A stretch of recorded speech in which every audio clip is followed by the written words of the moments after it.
Well, some bad polling has been released for Joe Biden, and we're going to take a look at it here, just revealing how much of even the Democratic Party doesn't want him to run for re-election. He seems to be running, and what's fascinating, we'll look at a clip of Pete Buttigieg in a second here.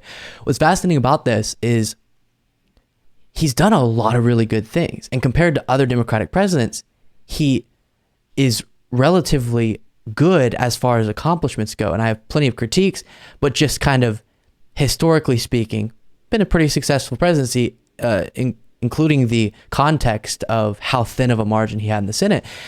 But his delivery, I think, his communication ability, his aesthetic, his age really causes people to not have belief in a re-election bid. But this is from the Associated Press, and you can take a look at this chart here. Apologies for our podcast listeners, but I'll try to explain.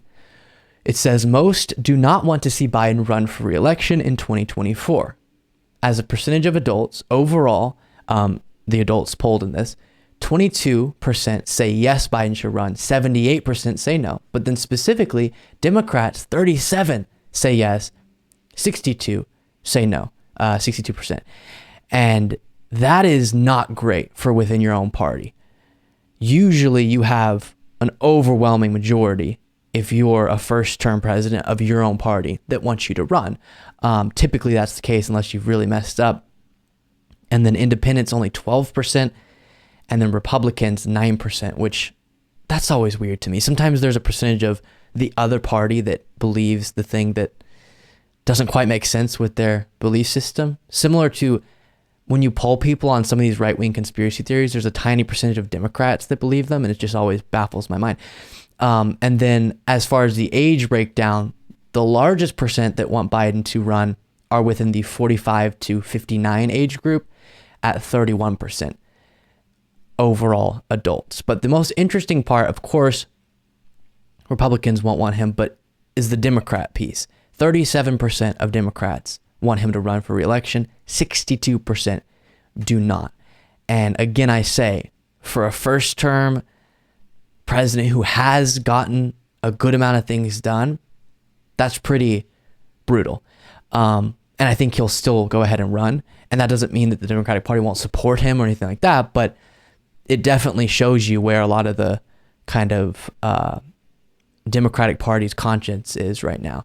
And then here is Pete Buttigieg getting asked, maybe not about the specific poll, but just generally about the unpopularity polling-wise of Biden. Do you expect the president to announce he's running for re-election? That's out of my lane and above my pay grade at the same time. What I know is that whether we're talking about... But you want him to run? Do you want him to run again? I mean, you saw our poll. A large number of Democrats say they don't want him to run again. He is an absolutely historically successful president, and I want to see that continue. You want him to run again? Look, when I'm appearing in this capacity, I can't talk campaigns and elections, but let me say this. I'm incredibly proud to be part of this team that he has built and to be part of the results that he is delivering. The biggest infrastructure package since Eisenhower, the most significant economic achievement package since FDR. All, by the way, while having the slimmest congressional majority of any new Democratic president in about 100 years. And again, we're just 2 years in. So what he's achieved is extraordinary. And when I see tongues wagging about polls and this sort of thing, I can't help but think about the tongues that were wagging in October. One thing this president has done again and again and again, whether it's politically or whether it's policy-wise, is defy expectations, and it's one of many reasons why I'm humbled and honored to be part of this team. Fair enough. And again, I say, I think if a different figure, a different individual had accomplished the same exact things that Biden has and made all the same decisions and all those things, except for public appearance related things, they would be much more popular.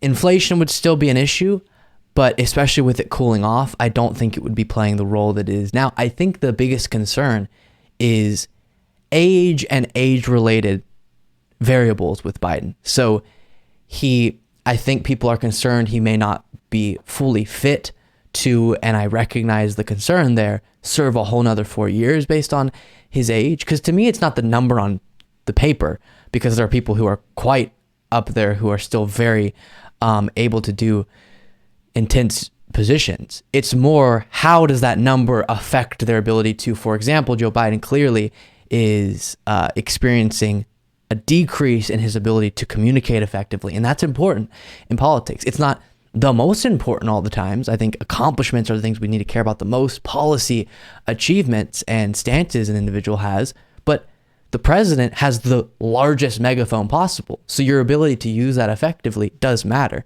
And so I think it's a fair concern. But what I will bring forward is, while I've been someone who openly is not really excited about the idea of a Biden 2024 campaign, even though I'll support him much more than the Republican nominee, especially Trump or DeSantis. But it's not like we have a whole lot of incredible, realistic options that are making themselves known to be that, if that makes sense. Gavin Newsom is one of the only ones that is loudly, if not explicitly himself saying, allowing the chatter to be around him that he could be a candidate. And he would have a tough time, based on the polling I've seen as well, making a 2024 bid successful as well. I think he's very talented politically, also have critiques. As I've said in the past, if I'm ever talking about someone, some of this is horse race type stuff. Some of this is compared to the alternative. I have critiques for everyone. I'm not wholesale endorsing everything anyone has done. But just generally, Gavin Newsom, I think, as a politician, could be successful, but still it's not an easy thought. And there are other people I love, but then haven't really made themselves known as a national figure. And so it really is a concerning time to be in. And while Biden definitely is not an ideal candidate, because there aren't a bunch of clear alternatives, and you might disagree with me, let me know in the comments of this video, but I see why he thinks he should run, even though that possibility of Trump versus Biden again definitely keeps me up at night, I'll say. Yikes. Thank you so much for watching. If you want to be a part of what makes this show possible, plus get access to the full video version of the show hours before all the clips are uploaded to YouTube, plus get the full bonus show every single Saturday, you can do so by going to patreon.com/Luke Beasley. That's patreon.com/Luke Beasley. Link in the description.